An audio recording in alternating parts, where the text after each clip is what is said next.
Ransomware. Kalian pernah dengar berita soal ini nggak, BSI yang kena serang oleh ransomware dan mereka meminta tebusan.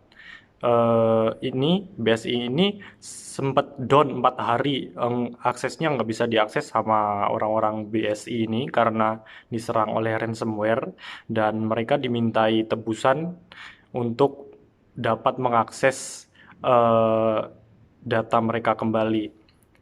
Jadi, ransomware itu apa sih?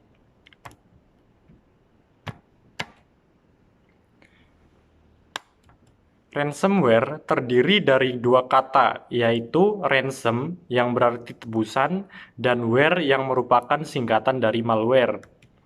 Jadi, ransomware adalah jenis malware yang melakukan serangan terhadap suatu sistem komputer dengan tujuan menuntut tebusan finansial kepada korban. Bagaimana caranya? Apabila suatu sistem komputer terkena ransomware, maka malware ini akan melakukan enkripsi. Enkripsi sendiri memiliki arti cara mengacak data sehingga informasi atau data tersebut hanya dapat diakses oleh orang-orang yang memiliki aksesnya. Kalau diibaratkan ini, itu seperti misalnya locker. Locker itu kan kita memiliki kunci untuk membuka locker tersebut.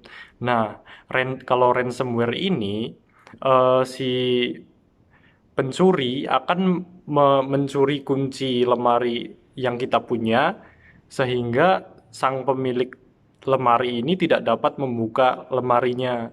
Jadi si pelaku ini akan menawarkan kuncinya kembali dengan meminta uang tebusan kepada si pemilik lemari ini. Seperti itu.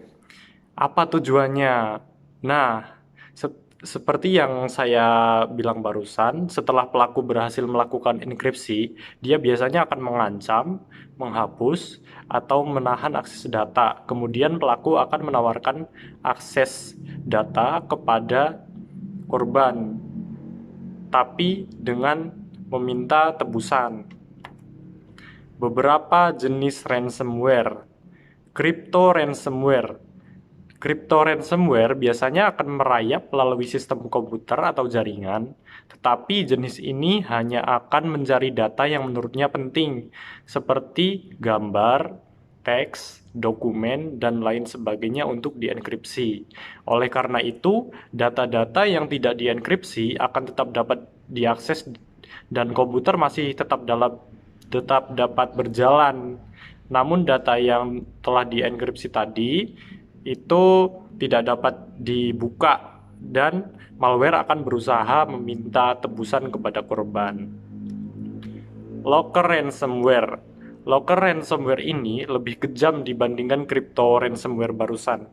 Karena jenis ini tidak membeda-bedakan apa yang dienkripsinya, yang artinya semuanya akan terkunci. Ciri-cirinya adalah ketika user tidak dapat lagi masuk ke komputer atau menggunakannya tanpa melihat pesan tebusan yang mengancam. Doxware. Malware jenis ini dapat disebut sebagai ransomware yang paling berbahaya di antara dua tadi. Doxware tidak hanya membatasi akses data, tetapi juga dapat menghapus. Tidak hanya itu, mengapa jenis ini disebut sebagai jenis yang paling berbahaya?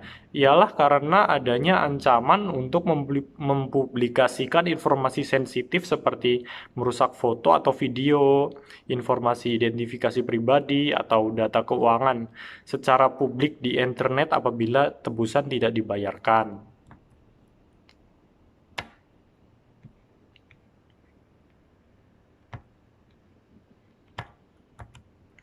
Nah, apa dampak ransomware tadi? Dampak ransomware yaitu satu, kebocoran data, dua, rusaknya reputasi, tiga, kerugian finansial. Jadi sangat berbahaya sekali ya.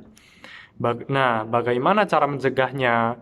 Cara mencegahnya ya salah satunya yaitu dengan mengaktifkan BitLocker.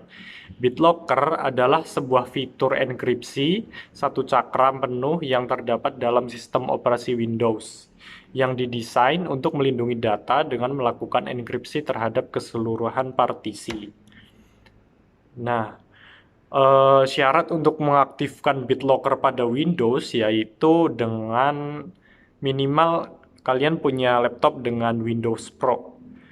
Pertama kalian cari Manage BitLocker, lalu ketik Turn on BitLocker. Setelah itu akan ada perintah seperti ini, kalian pilih sesuai dengan apa yang kalian mau, terus next. Setelah itu silahkan kalian mau simpen kunci passwordnya di mana. Terus setelah itu kalian next lagi. Setelah itu kalian pilih salah satu lagi.